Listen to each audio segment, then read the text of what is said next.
Have you ever noticed how the things you used to love doing suddenly don't feel important anymore after you had a spiritual awakening? The activities that used to make you who you are, the stuff that made life fun and exciting, just don't taste the same way they used to. It can make you feel confused and even frightened, like something inside you has passed away. But before we dive in, if you into self-growth, mindset, and building real inner strength, make sure to hit that subscribe button. Let's grow together. Carl Jung, the famous psychologist, warned people that waking up spiritually isn't just about feeling good and loving everything. It also means things get torn apart. And one of the first things you'll notice is that you stop caring about the activities that used to make you happy. This doesn't happen because you've gotten lazy or because something is wrong with you. It happens because something much more important is changing deep inside your mind. This is something that happens to a lot of people, but most folks don't to understand what is going on. You're not losing your mind, and you're definitely not the only person this has happened to. Jung's way of understanding the mind tells us exactly why this takes place. By the time you finish reading this, you want to just know why your old activities feel like they don't matter anymore. You'll also see how this empty feeling actually shows that you're regrowing as a person. So keep reading, because what seems like you losing something is really the start of living a more real and honest life. Before you wake up spiritually, the things you do for fun usually make your ego feel good, and they often work like signs that tell people who you are. You become known as the person who plays games, or the person who makes art, or the person who plays music, or the person who plays sports. The thing you do for fun becomes part of the mask you put on for the world, what Jung called the persona. Think about this for a minute. The things you do for fun give you a sense of success, make you look good to other people, or help you feel like you belong somewhere. They can be ways to take your mind off stressful things or to show other people that you're worth something. That is why these activities feel so thrilling when your ego is running the show, because they make your sense of me stronger. But when you wake up spiritually, that mask starts to crack. All of a sudden, the old reasons for doing things don't work the way they used to. Beating someone at a game, putting a picture of your artwork on social media, or even writing a new song doesn't make you feel as satisfied as it once did. The part of you that used to care so much about these things, your ego identity, has started to melt away. That feeling of not wanting to do things anymore isn't a mistake or a problem. It is actually a sign that your mind is changing direction. The things that used to give energy to your ego don't feed your soul anymore. So if the activities that made your ego happy don't mean anything to you now, what happens next? This is where Jung's understanding gets really interesting. He said that waking up spiritually means you have to face the self, the deeper center of who you really are. When that true self starts to come to the surface, it changes everything around it. This is why the things you used to think were important start to fall apart. Goals that used to make perfect sense, like winning, getting things done, collecting stuff, or beating other people, suddenly feel like you chasing something that isn't really there. This happens because your mind has moved its attention away from the persona and toward the self. Before you woke up spiritually, the things that made you feel good were connected to rewards from the outside world. You wanted people to notice you. You wanted to feel like you were getting things done, and you wanted to pile up successes. All of that was tied to the world around you. But when awakening breaks, you open to see a bigger reality, maybe through special breathing exercises, mind-changing substances, deep work on yourself, or just living through enough experiences. The outside world just doesn't sparkle the same way it used to. The hobbies that once made you excited can suddenly feel like all the magic has been drained out of them. Many of those hobbies were really about proving something to yourself, to other people, or to the whole world. Making art wasn't just about making art. It was a way to feel like you had talent. Playing games wasn't just about having a good time. It was a way to feel like you had accomplished something. Buying things wasn't just about shopping. It was a way to feel like you were worth something, that you had good style, or that you were enough just as you are. But after you wake up, when the mask of the persona starts to slip off, you realize that you don't have to prove anything to anyone anymore. The need to get approval from other people through your hobbies just disappears. What used to feel like it was feeding your soul now feels like you were just putting on a show. The moment you no longer need other people to see you as the gamer, or the artist, or the person who gets things done, all the energy behind those activities just goes away. This isn't about losing something. It is about becoming free. It means your soul is no longer happy with chasing after people's approval or building up who you are through the things you do for fun. Instead, it is looking inward, trying to find meaning that goes deeper than just performing for others. The reason this feels so confusing and disorienting is because hobbies were never just hobbies to begin with. They were part of the story you told about yourself. They helped you know who you were. But when awakening makes you face your true self, it washes away all those old labels. That is why you might feel lost, like you don't recognize yourself anymore. The old map of who you were is gone, but you haven't drawn a new one yet. In that empty space between the old you and the new you, everything can feel like it doesn't have a point. Here, it's what matters most about all of this. Jung didn't think this was where happiness goes to die. He thought of it as getting rid of fake ideas so there is space for something much more real and meaningful. Your old ways of thinking about what is important fall apart because they were built on the fake person you showed the world and all the things people taught you to believe. What happens after this, and yes, it does take some time, is that you find things you are passionate about that actually match who you really are deep inside. The things you do aren't born from your ego anymore. They come from being genuine and true to yourself. And yes, there really is an empty space in between these two phases. A quiet time. A weird kind of nothingness where the things that used to matter to you now feel completely hollow and meaningless. But that empty space has a reason for being there. Here is the honest truth that might be hard to hear. Not every hobby was really a hobby at all. Some of them were ways to run away from things. Maybe you painted pictures because you were trying to avoid feeling lonely. Maybe you spent hours playing video games because you wanted to shut up the worried, anxious voice in your head. Maybe you sang songs because you felt like nobody really saw you or paid attention to you. On the outside, it looked like you were having fun or following your passion. But underneath it all, many of these hobbies were actually secret ways your mind found to make pain feel better. Pain you didn't want to look at or deal with. Carl Jung had a name for this. He called it the shadow. Those hidden hurts, fears, and feelings we bury deep down because they don't match the version of ourselves we want to believe is true. And here is what happens when you wake up spiritually. It drags that shadow out of its hiding place where you can see it. All of a sudden, the hobby you used to depend on doesn't make you feel better the same way it used to. Because it was never really about the hobby in the first place. It was about staying away from the feelings that were hiding underneath. So when awakening happens, your mind starts taking apart these ways of avoiding things. It's like your soul is saying to you, no more putting bandages on wounds. You need to actually look at what is hurt and deal with it. That is why you stop being interested in these things. It is not because you got tired of the things you used to love. It's because those things you loved were really just masks you wore. When the mask comes off, the way you used to cope with things stops working. And that can feel absolutely terrible. Suddenly, you can't run away from your shadow anymore. You have to sit there with it and face it. This part of the process can make you feel sad and depressed, like there's no hope for anything good. People going through this often say things like, I don't enjoy anything anymore.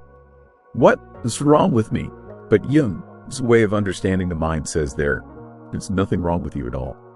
Actually, this is you having a major breakthrough, because for the first time in maybe a very long time, you re-meeting the real you without any distractions getting in the way. You're not hiding behind endless activities anymore. You're actually seeing the loneliness, the fear, the sadness, and the deep wanting for something more. And even though it hurts, it is also deeply healing in a way that goes right to your core. When you sit with the shadow instead of painting over it or covering it up, you start to bring it into the rest of who you are. You learn that being lonely, is something that is going to kill you. It is actually a door that leads to connecting with yourself in a real way. Fear, is something that makes you weak. It is a signal that deserves to be respected and listened to. Sadness, to like a curse that has been put on you. It is actually a teacher that has important things to show you.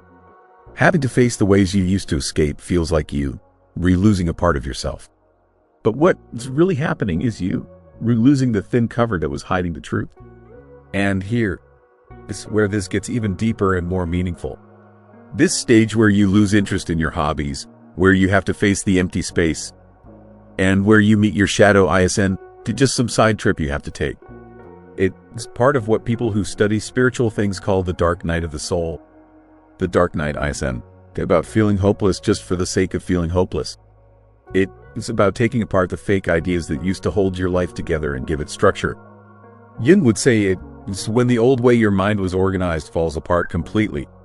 The things that used to give your life meaning, your hobbies, your goals, the things that made you feel good, suddenly break into pieces. And at first, it feels like some part of you has actually died. You wake up one morning and the spark that used to be there is just gone. Music sounds like just noise to your ears.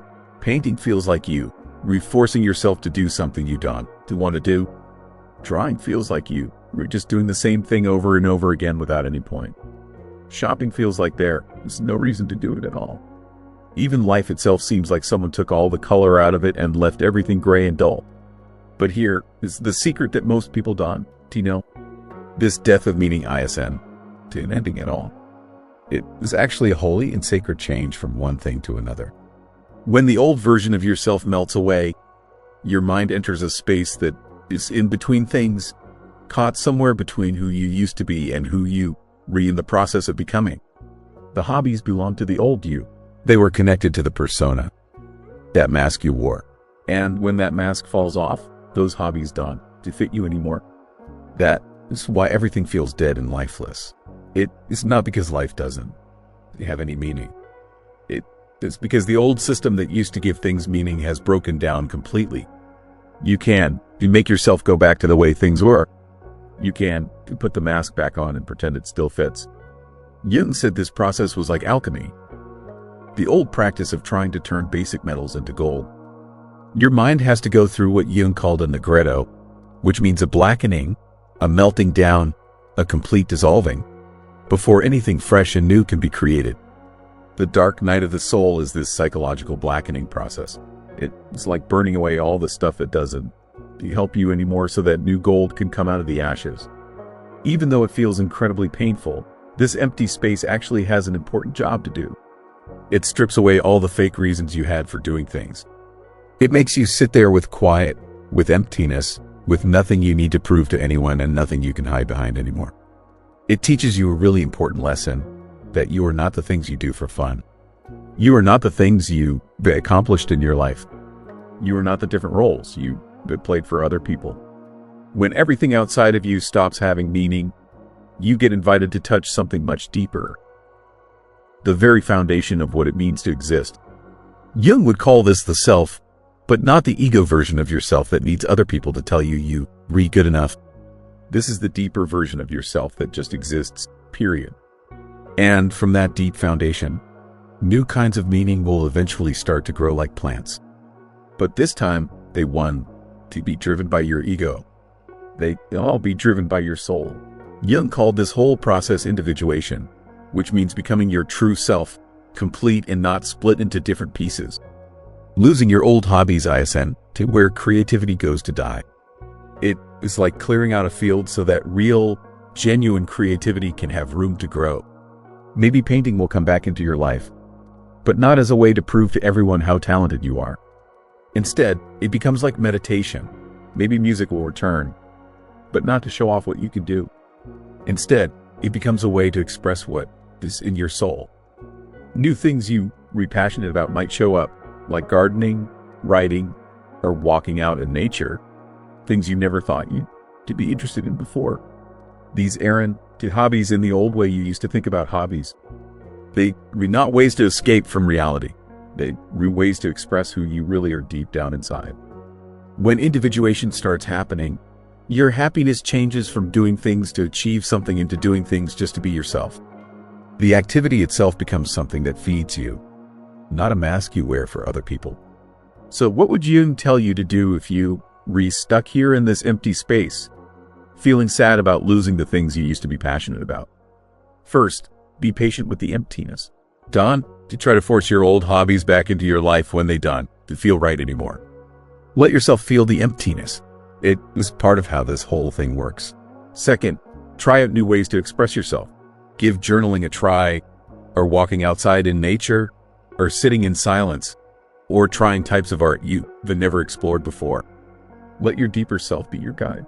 Third, pay attention to your shadow, those parts of yourself you've been hiding. Ask yourself this important question. Was this hobby feeding my soul, or was it feeding the fake person I showed the world? Just asking yourself that question can change how you see everything. Fourth, trust the process of individuation. Something new is going to come up and emerge, but it can only happen after you completely let go of the things that don't serve the real you anymore. The path through spiritual awakening isn't about getting your old life back. It is about discovering who you were meant to be all along. When you find yourself mourning the loss of activities that once defined you, remember that you were not losing pieces of yourself. You were shedding costumes that never truly fit. Jung understood that this transition requires tremendous courage. You were essentially agreeing to walk into the unknown without a map, trusting that your authentic self will eventually emerge from the darkness. This isn't weakness. It is the bravest thing a human being can do. The emptiness you feel isn't permanent, but it is necessary. Think of it as sacred space being created inside you. Your soul is clearing out the old furniture to make room for something infinitely more meaningful. The hobbies and passions that eventually return to your life will carry a completely different energy. They won't be about proving anything or filling any voids. They will be pure expressions of who you actually are. Some people get scared during this phase and try to force themselves back into their old patterns. They pick up the paintbrush or the guitar and try to feel the same excitement they used to feel. But Jung would warn you against this. You can go backwards in consciousness. The only way out is through. Your new relationship with creativity and passion will be deeper, more sustainable, and more fulfilling than anything you experienced before. But first, you have to be willing to sit in the not knowing.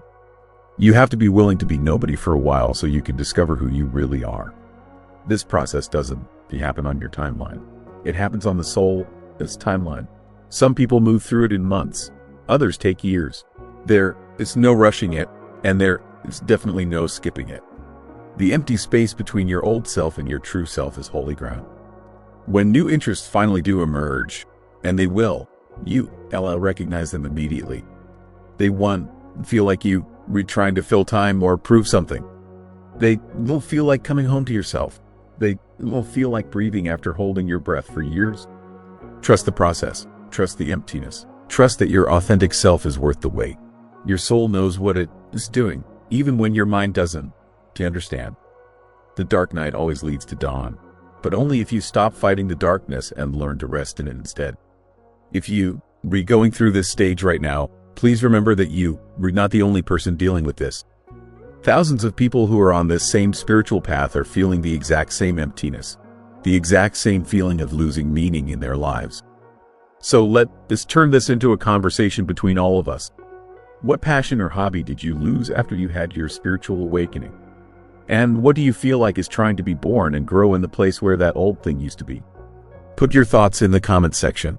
What you share could be exactly the thing that someone else needs to hear to feel less alone. If you found this video useful, please like it and subscribe to the channel. There are more videos on this channel that will help you become a better version of yourself.